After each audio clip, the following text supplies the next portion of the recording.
नमस्कार साथियों, मेरा नाम है आर.के. सिंह। संस्कृति आईएएस यूट्यूब चैनल पे आप सभी का स्वागत है। आज हम जिस मुद्दे की चर्चा करने वाले हैं, ये मुद्दा जुड़ता है कोमोरोस आइलैंड से। भारत के लिए इस आइलैंड के क्या मायने हैं और हिंद महासागर का ये जो द्वीप है, रणनीतिक रूप से कितना भारत के लिए अहम है, इसी के बारे में आज बात करने वाले हैं। क्योंकि हाल ही में देखें तो इसके लिए खास तौर पे एक समिति बनाई गई थी, जिसने कुछ बड़े ही महत्वपूर्ण और भारत के संदर्भ में चौंकाने वाले रिपोर्ट दिए हैं, जिस कारण से ये जो आइलैंड है, हिंद महासागर का जो कोमोरोस आइलैंड है, ये चर्चा में है।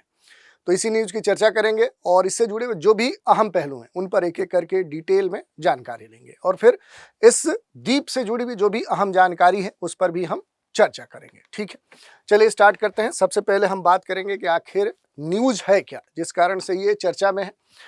तो हिंद महासागर का ये जो आइलैंड है, ये इस समय विशेष तौर पे चर्चा में, क्योंकि संसद की विदेश जो मामलों की अस्थायी समिति है, वो समिति 2025 के संदर्भ में गठित की गई थी, जिसने अपनी खास तौर पे रिपोर्ट प्रस्तुत की है। और इस रिपोर्ट में क्या बातें कही गई हैं, तो जो संसद की विदेश मामलों की अस्थायी समिति 2025 थी, इसने अपनी रिपोर्ट में कहा है कि कोमोरोस, ये जो हिंद महासागर का द्वीपीय देश है, ये उन 3 महासागरीय देशों में शामिल है जहां भारत की जो ठोस कूटनीतिक मौजूदगी होनी चाहिए, वो मौजूदगी नहीं है। और इसी कारण से ये जो समिति है, इस समिति ने ये कहा है कि भारत कोमोरोस जो रणनीतिक साझेदारी है, उसको मजबूत करना सबसे अहम है। और इसमें सबसे गंभीर बात क्या हो जा रही है कि भारत का जो पड़ोसी देश चीन है, चीन की बढ़ती जो गतिविधियां हैं, वो कोमोरोस में देखने को मिली हैं। तो चीन की बढ़ती गतिविधियां और मोजाम्बिक चैनल के रणनीतिक महत्व के कारण देखें तो कोमोरोस भारत के बीच में एक जो रणनीतिक जो संबंध है, उस पर जो बहस है, वो इस समय तेज हो गई है। तो यही मुद्दा है। इससे जुड़े हुए बहुत सारी बातें हैं, जिन पर एक एक करके हम चर्चा करेंगे। पहले कोमोरोस का जो भी भौगोलिक परिचय है, वो हम देख लेते हैं कि आखिर ये देश है कहाँ। तो देखिए, मोजाम्बिक चैनल के उत्तरी छोर पर ये जो देश है, ये आपको देखने को मिलेगा। ये देखिए, इधर आप देखिए, ये पूरा मोजाम्बिक देश है और इधर मेडागास्कर है, और इसी के बीच में क्या है कि आपको मोजाम्बिक जो चैनल है, वो आपको देखने को मिलेगा। और इसी चैनल के उत्तर में आएंगे तो यहीं पर कोमोरोस जो द्वीपीय क्षेत्र है, वो आपको देखने को मिलेगा। तो ये मोजाम्बिक चैनल के उत्तरी छोर पर ये जो द्वीपीय देशों का समूह है, ये आपको देखने को मिलेगा। यूनियन ऑफ द कोमोरोस, इसे क्या बोला जाता है, तो इसे नाम दिया जाता है यूनियन ऑफ द कोमोरोस। और ये जो क्षेत्र है, भारत के हिंद महासागर के क्षेत्र में देखेंगे तो इसकी जो रणनीतिक मौजूदगी है, वो बड़ा ही अहमियत वाली है।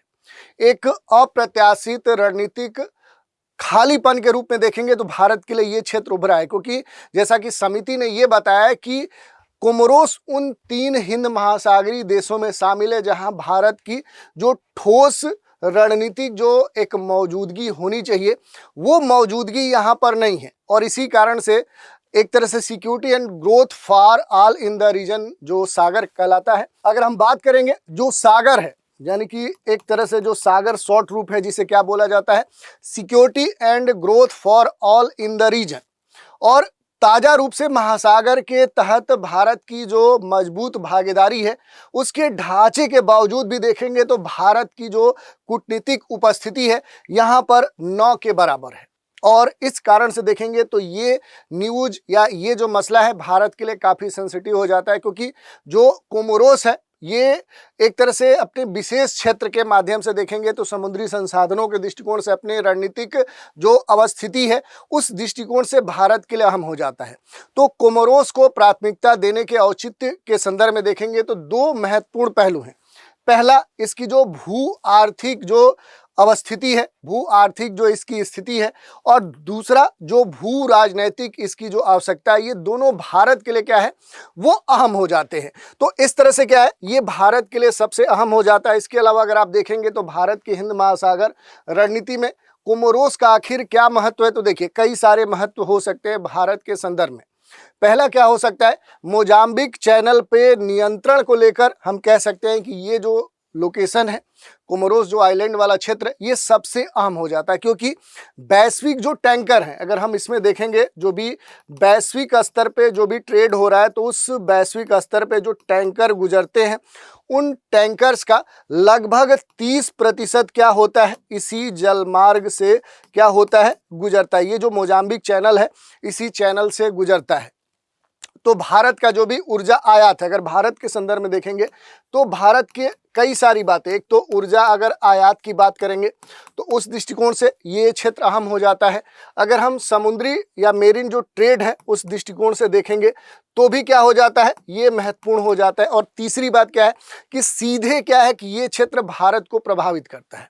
तो ये कुछ महत्वपूर्ण कारण है। इसके अलावा देखेंगे कि ये जो डियो गार्सिया है उसके काफ़ी निकट है, क्योंकि डियो गार्सिया क्या है, यूएस और यूके का एक प्रमुख क्या है, ये सैन्य अड्डा है। यहाँ पर देखेंगे यूके और यूएस महत्वपूर्ण तौर पे अपना जो डिफेंस बेस है वो बनाए हुए हैं। तो कोमोरोस क्या है, महाशक्तियों के एक रणनीतिक प्रतिस्पर्धा का क्षेत्र है। तो भारत की यहाँ पर अगर मौजूदगी होती है तो ये क्या कर सकता है कि यूके यूएस से एक कंपटीशन की स्थिति में अपनी मौजूदगी बना सकता है। और तीसरी बात कि चीन की जो मौजूदगी है, क्योंकि चीन जो है वो लगातार क्या है कि कई सारे ऐसे क्षेत्र हैं जहां पर अपनी उपस्थिति लगातार बना रहा है, जैसे जिबूती है या फिर इस तरह के कोमोरोस आइलैंड वाले क्षेत्र हैं, या फिर अफ्रीकन या कह सकते हैं कि साउथ अमेरिकी कई सारे देश हैं जहां पर क्या है कि लगातार अपनी उपस्थिति बना रहा है। और ये उपस्थिति बनाने के लिए चीन क्या करता है, वहाँ पर इंफ्रास्ट्रक्चर डेवलप करता है, जैसे बंदरगाह बना देता है, वहाँ पर सड़कें बनाता है, वहाँ पर आप देखेंगे हॉस्पिटल बना देता है, वहाँ पर एयरपोर्ट बनाता है, वहाँ पर फाइबर नेटवर्क विस्तार करता है। तो इस तरह से अपनी जो मौजूदगी है वो बढ़ाते जाता है। और इसी पूरे मसले में आप देखेंगे कि जो चीन की बढ़ती हुई यहाँ पर जो स्थिति देखने को मिल रहा है कि चीन का जो फैक्टर है कि चीन की जो गतिविधियाँ हैं वो लगातार बढ़ रही हैं। कई सारे जो पोर्ट हैं उनको वो विकसित कर रहा है, डी सी पोर्ट्स बना रहा है, सड़कें एयरपोर्ट विस्तार दे रहा है, समुद्री फाइबर केबल वहाँ पर लगा रहा है, कोमोरोस में अस्थायी जो दूतावास है वो बना रहा है, अपने राजदूत नियुक्त कर रहा है। तो ये जो पूरा कोमोरोस है, जो कि एक तरह से देखें कहा जा रहा है कि भारत की वहाँ पर मौजूदगी जो है वो न के बराबर है। तो ये एक तरह से देखेंगे भारत के लिए क्या है, रणनीतिक जो खतरा है वो खतरा उत्पन्न कर रहा है। क्योंकि एक तरफ देखेंगे वाणिज्यिक जो खतरा है वो तो भारत के लिए उत्पन्न होगा ही, दूसरी तरफ देखें तो सैन्य रूपांतरण अगर चीन कर रहा है या कोई और देश कर रहा है तो वो भी क्या होगा, वो भारत के लिए एक तरह से देखें तो एक बड़ा जो खतरा है उस रूप में उभर सकता है। और जिबूती जैसे जो भी फ्यूचर मिलिट्री जो फुटहोल्ड है, उस तरह के जो भी डेवलपमेंट है जिस मॉडल को अब चीन एक तरह से लागू कर रहा है, ये भारत के लिए सबसे खतरनाक हो सकता है। अगर इस पूरे क्षेत्र के हम महत्व की बात करेंगे तो इसका बड़ा ही जियो इकोनॉमिक जो इम्पोर्टेंस है वो भारत के लिए महत्वपूर्ण हो जाता है। क्योंकि ब्लू इकोनॉमी के दृष्टिकोण से देखेंगे दुनिया के बेहतरीन टूना जो फिशिंग ग्राउंड है वो यहाँ पर देखने को मिल सकते हैं। मछली पालन के दृष्टिकोण से क्या है कि पूरा जो कोमोरोस जो आइलैंड वाला जो क्षेत्र है ये महत्वपूर्ण है, क्योंकि यहाँ की जो जीडीपी है वो कृषि के संदर्भ में महत्वपूर्ण है। 16% जो आबादी है वो इसी पर निर्भर है और जीडीपी का लगभग 7.5% इसी से आता है। ऊर्जा अगर संसाधन की हम बात करेंगे तो संभावित जो भंडार है इस पूरे क्षेत्र में देखेंगे तो 7.1 अरब बैरल तेल की बात कही जा रही है। और नेचुरल जो कह सकते हैं कि प्राकृतिक जो गैस है लगभग देख सकते हैं एक बड़ा जो रिजर्व है वो इस क्षेत्र में बताया जा रहा है। तो इस कारण से देखें तो इस पूरे तलछटी संरचना की एक जो रिसोर्स के संदर्भ में महत्वपूर्ण जो स्थिति है ये भारत के लिए अहम हो सकती है। और यही नहीं, ये क्षेत्र महत्वपूर्ण जो खनिज है जैसे रेयर अर्थ मिनरल्स हैं, कोबाल्ट, निकल, मैग्नीज है, या फिर रिन्यूएबल जो एनर्जी ट्रांजिशन है उसके लिए भी अहम हो जाता है। तो भारत के लिए क्षेत्र सबसे अहम है। लेकिन भारत की कमजोरी क्या है, वो कूटनीतिक स्तर पे, क्योंकि भारत में देखेंगे तो कोमोरोस आइलैंड में कोई भी भारत का दूतावास नहीं है। मेडागास्कर से उसका एक तरह से वैकल्पिक स्तर पे काम चल रहा है। लेकिन चीन की तुलना में देखेंगे तो भारत की जो राजनीतिक पहुंच है वो कोमोरोस में न के बराबर है। कम परियोजनाएं, भारत वहां पर कोई परियोजना नहीं संचालित कर रहा है, जबकि भारत का पड़ोसी देश जो है वो कई सारी जो परियोजना है वो लगा रहा है। तो फॉरेन पॉलिसी जो गैप है ये एक बड़ा अंतर यहाँ पर डाल रहा है भारत और चीन के संदर्भ में। और भारत अगर देखें कोमोरोस के संबंध की बात करें तो 2019 में उपराष्ट्रपति जो वेंकैया नायडू हैं उन्होंने यहाँ की यात्रा की थी। कुछ एमओयूज पर साइन किए गए थे, जैसे defence cooperation, health, tele education, telemedicine. और कोमोरोस जो है ये यूएनएससी अस्थायी सीट के लिए भारत का समर्थन भी करता है। आईओआरा जो है या फिर आईएसए का सदस्य भी वो बना हुआ है। भारत के लिए अगर बात करें कि आगे क्या राह हो सकती है, भारत को क्या करना चाहिए, तो डिप्लोमेसी के स्तर पर देखें तो मोरोनी में भारतीय दूतावास की स्थापना करना चाहिए, जो कि चीन कर चुका है। समुद्री सुरक्षा की बात करें तो कोस्टल जो सर्विलांस सिस्टम है वो डेवलप करना चाहिए। पेट्रोल वेसल वहाँ पर अपने सेट करने चाहिए। कोस्ट गार्ड ट्रेनिंग से भी जुड़ना चाहिए। और आर्थिक स्तर पे भी देखें तो बहुत फिशरीज जो कह सकते हैं एग्रीमेंट है वो कोमोरोस से करना चाहिए। कैपेसिटी जो बिल्डिंग है उसके लिए बात कर सकता है भारत कोमोरोस से। ब्लू इकोनॉमी जो प्रोजेक्ट है उसे भी क्या कर सकता है कि आर्थिक स्तर पे भारत कोमोरोस से जुड़ सकता है। तो इस तरह के बहुत सारे प्रयास किए जा सकते हैं। और बायलैटरल स्तर पे देखें तो अफ्रीकन जो डेवलपमेंट बैंक है उसके जरिए भारत कोमोरोस से जुड़ सकता है। पोर्ट जो इंफ्रास्ट्रक्चर जो फाइनेंसिंग है उसके माध्यम से सपोर्ट कर सकता है। ओवरऑल हम कह सकते हैं कि पूरा जो मसला है यहाँ पर एक कोमोरोस के कि आकार में तो छोटा है, लेकिन रणनीतिक दृष्टिकोण से, आर्थिक दृष्टिकोण से, सामरिक दृष्टिकोण से क्या है कि भारत के लिए ये क्षेत्र अहम हो जाता है। दूसरी बात कि कोमोरोस जैसे जो भी रणनीति खालीपन जो भारत के लिए है वो भरना सबसे अनिवार्य है, क्योंकि समय रहते अगर इसको भारत पूरा नहीं करता है तो कूटनीतिक स्तर पे, आर्थिक स्तर पे, समुद्री सहयोग के स्तर पे क्या है कि भारत को अपने पड़ोसी राष्ट्र चीन से दबना पड़ेगा और इस क्षेत्र में जो भारत की मजबूती होनी चाहिए वो नहीं बन पाएगी। तो ये पूरा न्यूज हमने देख लिया। इसके अलावा अगर आप देखना चाहेंगे तो कोमोरोस द्वीप के बारे में बेसिक जानकारी भी देख सकते हैं। जैसे इसके भौगोलिक अवस्थिति की बात करें कि आखिर इसकी भौगोलिक अवस्थिति है कहाँ पर, तो देखिए ये क्या है, ये अफ्रीका महाद्वीप है। और अफ्रीका महाद्वीप में देखेंगे तो यहाँ पर क्या है, इधर मोजाम्बिक देश देखने को मिलेगा, इधर मेडागास्कर आइलैंड देखने को मिलेगा। और इसी के बीच में क्या है कि एक चैनल आपको देखने को मिलेगा, मोजाम्बिक चैनल। और इसी मोजाम्बिक चैनल के अगर उत्तर में आएंगे तो यहीं पर क्या है कि आपको कोमोरोस आइलैंड वाला द्वीप देखने को मिलेगा। ये देखिए ये क्या है, मोजाम्बिक ये चैनल है।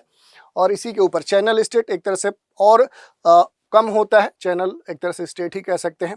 और ये कोमोरोस जो द्वीप है इंडियन ओशियन में आप देखेंगे, इधर मोजाम्बिक चैनल है और इसी में क्या है कि इसी मोजाम्बिक चैनल में आपको ये जो द्वीपी देश है वो आपको देखने को मिलेगा। तो कोमोरोस जो द्वीप है ये देश हिंद महासागर में मोजाम्बिक चैनल के उत्तरी छोर पर अवस्थित है। अफ्रीका का हिस्सा माने जाने वाला ये जो देश है ये अफ्रीका के पूर्वी तट पर आपको देखने को मिल जाएगा। दूसरी तरफ देखें कोमोरोस की जो भी समुद्री सीमाएं हैं ये उत्तर पश्चिम में तंजानिया से और पश्चिम में मोजाम्बिक से लगती हैं। और इसके अलावा दक्षिण पूर्व में देखेंगे तो ये जो मेडागास्कर है ये आपको देखने को मिल जाएगा। तीसरी बात कि ये किस भौगोलिक अक्षांश में अवस्थित है, तो ये पूर्वी और दक्षिणी गोलार्ध में अवस्थित एक महत्वपूर्ण कह सकते हैं देश है। तो ये भी आपको ध्यान देने वाली बात है कि पूर्वी और दक्षिणी गोलार्ध में ये अवस्थिति इसकी आप देख सकते हैं। और ये जो द्वीप है पूरा द्वीपी क्षेत्र लगभग 2034 वर्ग किलोमीटर क्षेत्र में फैला हुआ है। थोड़ा सा कुछ और जानकारी हम इसके बारे में लेते हैं। जैसे देखिए ये जो कोमोरोस आइलैंड वाला जो कंट्री है इसमें मूल तौर पे बड़े जो आइलैंड हैं वो 4 आपको देखने को मिलेंगे। एक, दूसरा आपको देखने को मिलेगा यहाँ पर 2, 3 और 4। ये 4 द्वीप मिलकर क्या बनाते हैं, यहाँ पर ये जो कोमोरोस द्वीप समूह है उसका निर्माण करते हैं। तो 4 मुख्य जो द्वीप हैं इन्हीं से ये मिलकर बनता है। और कोमोरोस जो द्वीप समूह है एक उबड़ खाबड़ और कह सकते हैं कि हवादार जो एक सिनेरियो है वो यहाँ पर दिखता है। चौड़े जो रेतीले समुद्र तट हैं उनके साथ कहीं कहीं देखेंगे मैंग्रोव और नारियल के जो पेड़ के समूह हैं, यहाँ की जो तट रेखाएं हैं वहाँ पर आपको देखने को मिल सकते हैं। अब थोड़ा सा एक एक करके आइलैंडों की बात कर ले कि पहला जो यहाँ पर सबसे महत्वपूर्ण जो आइलैंड है वो क्या है, ये देखिए ग्रैंड जो कोमोरे आइलैंड है ये सबसे महत्वपूर्ण आइलैंड माना जाता है। सबसे ये क्या है, ये बड़ा आइलैंड है इस द्वीप समूह का। 2 ज्वालामुखी से एक तरह से घिरा हुआ ये क्या है, अनियमित पठार के तौर पे यहाँ पर मौजूद है। और ये द्वीप अपने उच्चतम बिंदु आप देख सकते हैं, यहाँ पर सबसे जो हाईएस्ट पीक है इस द्वीप समूह का वो यहाँ पर आपको देखने को मिलेगा, जिसका नाम क्या है, माउंट करताला। इसका नाम क्या है, माउंट करताला। इसका सबसे हाईएस्ट पीक वाला क्षेत्र है। माउंट जो करताला है एक विशाल धीरे धीरे ढलान वाला चपटे गुंबद आकार का ज्वालामुखी है जो पूरी तरह से क्या है, लावा प्रवाह से बना हुआ है। इसकी ऊंचाई अगर आप देखेंगे तो लगभग 23,231 मीटर के आसपास है। और कोमोरोस की जो राजधानी मोरोनी है, आप देख सकते हैं यहाँ पर क्या है, इसके पश्चिम तट पे आप देखेंगे कि ये जो मोरोनी है ये क्या है, इस द्वीपीय देश की राजधानी है, कैपिटल है। दूसरा जो आपको यहाँ पर देखने को मिलेगा, जो सबसे महत्वपूर्ण कह सकते हैं कि जो आइलैंड है वो क्या है, अंजुआन है। ये दूसरा आइलैंड है और ये दूसरा सबसे बड़ा द्वीप होने के साथ क्या है, एक लावा पठार भी कह सकते हैं। ये क्या है, एक लावा पठार के रूप में यहाँ पर मौजूद है जिसमें 3 ज्वालामुखी जो पर्वत श्रृंखला है वो आपको यहाँ पर देखने को मिल सकती है। तीसरा जो आइलैंड यहाँ पर देखने को मिलेगा वो मोहेली है। मोहेली जो है ये 4 मुख्य द्वीपों में सबसे ये छोटा द्वीप है। आप देख सकते हैं आकार से भी आपको समझ में आ रहा है कि ये क्या है, सबसे छोटा आइलैंड है इस द्वीपीय समूह का। तीसरी बात कि ये जो द्वीप है समुद्र तल से लगभग 700 मीटर की ऊंचाई पर स्थित एक पहाड़ी श्रृंखला पर समाप्त हो जाता है और द्वीप की पहाड़ियों की ढलानों पर घने जो जंगल हैं वो आपको देखने को मिलेंगे। प्राचीन जो लावा प्रवाह है उसके साथ कटकर कई घाटियों में ये तब्दील हो चुका है जिनमें छोटी छोटी जो नदी जलधाराएं हैं वो आपको देखने को मिलती हैं। और जो चौथा आइलैंड है, जो एक तरह से कहा जाता है कि मायोट जो है इन द्वीपों में सबसे क्या है, ये पुराना आइलैंड है। ये भी कहा जाता है कि ये सबसे क्या है, ये ओल्डेस्ट आइलैंड है इस द्वीप समूह देश का। इसके साथ ही काफ़ी हद तक देखें तो इसका क्या हुआ है, अपरदन हुआ है। तो ये अपर्दित क्षेत्र के रूप में यहाँ पर मौजूद है जहाँ पर छोटी छोटी जो धाराएं हैं एक विस्तृत श्रृंखला के द्वारा क्या होती हैं, अच्छी तरह से इस पूरे क्षेत्र को सिंचित करती हैं। तो ये हमने देख लिया मेजर तौर पे जो भी ये आइलैंड है और इस आइलैंड से जुड़ी हुई जो भी महत्वपूर्ण बातें थी उन पर भी हमने चर्चा कर ली। इसी चर्चा पर आधारित एक प्रश्न देख लेते हैं। जो कोमोरोस है ये किस महत्वपूर्ण समुद्री जलमार्ग के निकट अवस्थित है? मलक्का जलडमरू मध्य, बाब अल मंदेब जल संधि, या मोजाम्बिक चैनल, या हारमूज जलडमरू मध्य? तो इस प्रश्न का उत्तर आपको हमें कमेंट के माध्यम से देना है। तो आज के एपिसोड में इतना ही। आप सभी हमारे साथ बने रहें, इसके लिए धन्यवाद।